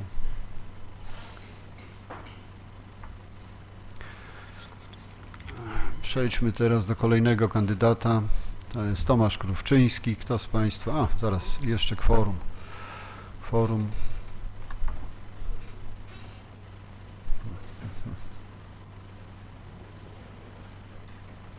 Pani Anna Furtak-Filip. Proszę, jest potwierdzone kworum. Kto jest za kandydaturą Tomasza Krówczyńskiego? Wciska guzik zielony. Kto przeciw? Czerwony. Kto się wstrzymuje? Żółty. Kandydatura przeszła 13 głosami przy 8 sprzeciwu.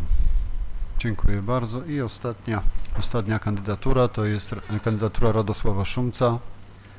Potwierdzamy kworum i oddajemy głosy.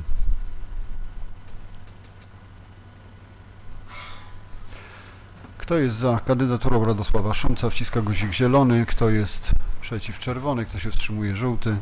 Mamy wynik. Kandydatura przeszła 13 głosami za, przy 8 głosach sprzeciwu. Dziękuję bardzo. W wyniku głosowania przeszły 3 kandydatury, uzyskały największą liczbę głosów. To jest kandydatura Andrzeja Zielińskiego, kandydatura Radosława Szumca i Tomasza Krówczyńskiego. Dobrze. Więc możemy przystąpić do przegłosowania uchwały.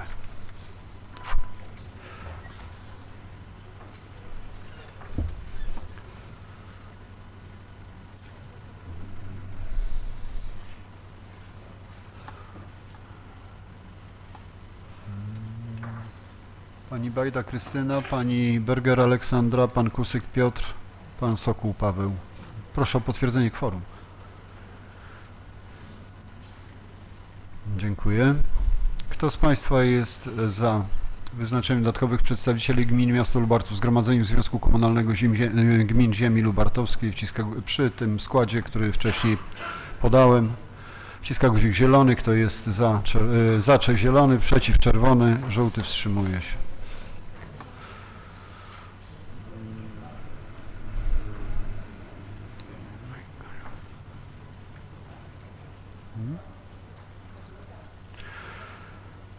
Uchwała przeszła 13 głosami za, przy 8 głosach przeciw. Dziękuję Państwu bardzo. Zamykam podpunkt C. Przechodzimy do punktu 7. Wolne wnioski, oświadczenia i komunikaty. Czy ktoś z Państwa chciałby wygłosić jakieś oświadczenie bądź komunikat? Pan Artur Kuśmierzak, zapraszam.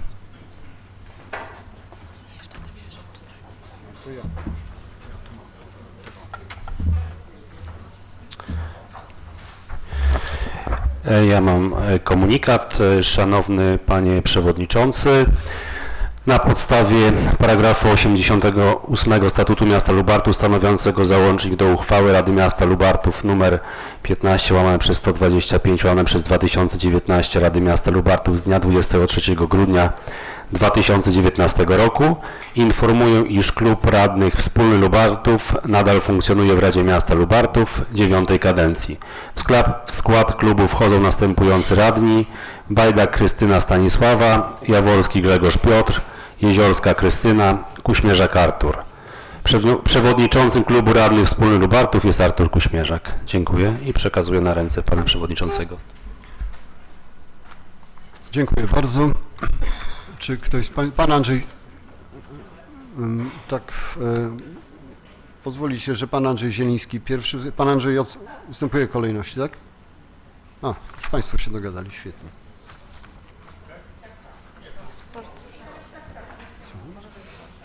Dokładnie to samo. Miałem mówić, że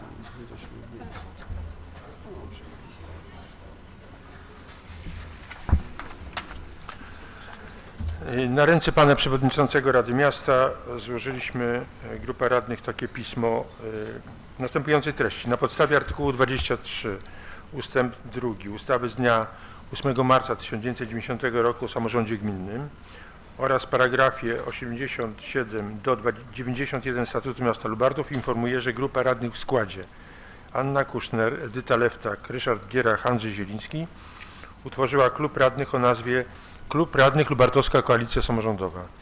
Na przewodniczącego klubu wybrano radnego Andrzeja Zielińskiego. Pismo tej treści już Pan Przewodniczący otrzymał. Dziękuję.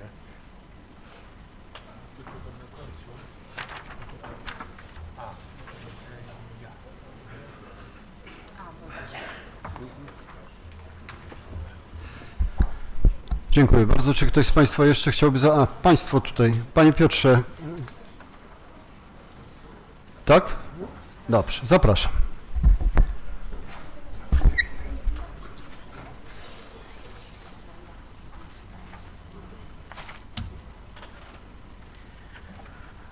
Wysoka Rado, chciałem tutaj na podstawie artykułu ustęp 87 oraz ustępu 88 Statutu Rady Miasta Lubartowa informujemy, że w dniu 15 lutego 2024 roku został utworzony klub radnych Inicjatywy dla Lubartowa.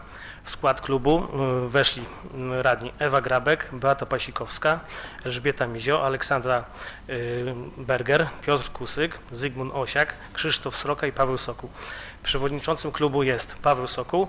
Informuję także, że honorowym przewodniczącym klubu zostaje Jacek Mikołaj Tomasiak i niżej podpisani Ewa Grabek, Krzysztof Sroka, Beata Pasikowska, Paweł Sokół, Piotr Kusyk, Aleksandra Grabek, Elżbieta Mizio, Zygmunt Osiak. Dziękuję. Dziękuję bardzo. Dziękuję bardzo. Czy jeszcze ktoś z Państwa chciałby zabrać głos? w tym punkcie? Nie widzę. No to ja zabiorę i chciałbym Państwa poinformować, że termin następnej sesji to jest dzień 28 maja 2024 roku. Czy ktoś jeszcze chciałby zabrać głos? Nie widzę. Zamykam punkt 7. Przechodzimy do punktu 8. Zamknięcie obrad. Zamykam. Która to nasza sesja będzie? Która to jest sesja? Zamykam sesję Rady Miasta Lubartów. To jest pierwszej sesji. Dziękuję Państwu za uczestnictwo. Do widzenia.